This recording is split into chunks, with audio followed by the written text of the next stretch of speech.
Hammaga assalomu alaykum, hurmatli obunachilar. Mana alhamdulillah Farg'onadan akamizga inshaalloh Angliya vizalari chiqdi. Xudo xolasa bismillah ochamiz. Xudo xolaka, kayfiyati yaxshimi? Qalbingiz maza qilyaptimi aka? Shu bir tomon. Bismillahirrohmanirrohim. Ya maşallah.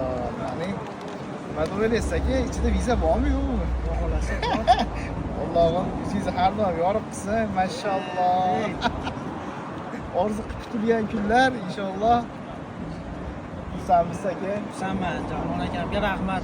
Kelinglar, mana ishonchli, mana chiqdi. Tezda chiqarib beradi. Kelinglar, bo'ldi, ishonch bildirdilar. Xudo xolasa. Inshaalloh foydamiz degandan xursandmiz. Inshaalloh sizlardan keyin ham ko'plab insonlarga Angliyaga viza olishlarida foydamiz tegib qolsin, Xudo sabab qilib qo'ysin Allohim. Sizga kelgushlaringiz omad tilab qolamiz aka. Xudo xolasa Angliyaga ham inshaalloh borib shunaqa chiroyli videolar qilamiz. Xudo xolasa yerda easy visa best of the best. Kimga Angliya vizalari kerak bo'lsa, bemalol qo'yib qolasizlar. Foydamiz tegsa xursandmiz. Hammaga rahmat. Sog' bo'linglar.